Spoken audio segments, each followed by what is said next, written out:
Europe 1. Le grand direct des médias avec Thomas Joubert. Le fait média du jour, c'est donc la suite de la polémique sur le clip du groupe Indochine. On vous en parlait dès jeudi dernier dans cette émission. Alors après avoir dénoncé la violence de ces images, le CSA annonce qu'il va maintenant mettre en demeure les chaînes qui ont déjà diffusé des extraits du clip. Alors décryptage tout de suite avec Eva Rock, chef des infos à Télé 7 jours. Bonjour Eva. Bonjour Thomas, bonjour La Julie. polémique continue donc. Oui, encore hier, nous évoquions cette polémique qui était née après la diffusion sur Internet du nouveau clip du groupe Indochine, College Boy. Vous savez, ce film en noir et blanc très violent réalisé par Xavier Dolan.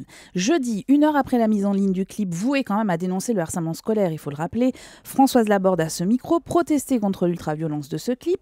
Membre du CSA et présidente du groupe de protection du jeune public, et c'est à ce titre qu'elle intervenait, Françoise Laborde n'excluait pas de faire interdire le clip aux moins de 16 ans, voire aux moins de 18 ans. Alors hier, le CSA s'est auto-saisi du dossier. C'est la formule, et a donné son verdict. Et autant dire que Xavier Dolan, qui criait à la censure et reprochait à Françoise Laborde d'être en retard de 35 ans dans une lettre ouverte à la journaliste, a dû quand même sourire en découvrant la réponse du CSA, car le Conseil supérieur de l'audiovisuel s'est dit dans un premier temps incompétent quant à la diffusion sur Internet. Donc au moins les choses sont claires, le web n'est pas dans les prérogatives du CSA et le clip peut continuer à être regardé. Au passage, notons qu'un message d'avertissement auprès du jeune public introduit le film sur le net.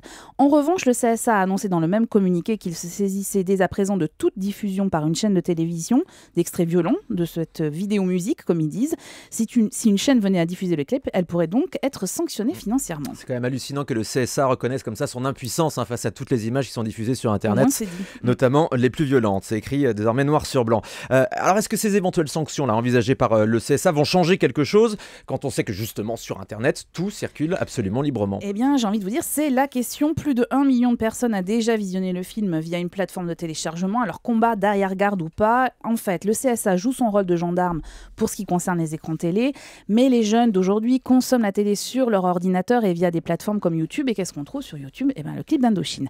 En fait, depuis plus de 5 ans, Internet est le nouveau terrain de jeu des amateurs de clips, les chaînes de télé ayant quelque peu délaissé, il faut le dire, la diffusion de ces œuvres. Pensez qu'à chaque minute qui passe, plus de 48 heures de vidéos sont postées sur le net. Vous imaginez donc l'immensité de cette planète virtuelle sur laquelle les clips sont très très regardés. Et surtout par le jeune public évidemment, qui est très connecté à tous ces réseaux. La polémique avec Indochine et ses images violentes, finalement, elle n'est pas totalement nouvelle. Non, car avec Internet où la censure n'existe quasiment pas, les groupes usent de la violence dans leurs vidéos. Souvenez-vous, en 2008, même scénario avec le clip très décrié du groupe Justice, un clip réalisé par Romain Gavras pour le titre Stress.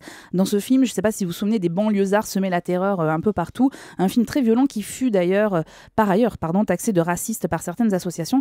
En fait, à l'époque, la polémique fut très violente par médias interposés et résultat des courses, devinez quoi, 2,5 millions de vues sur le net.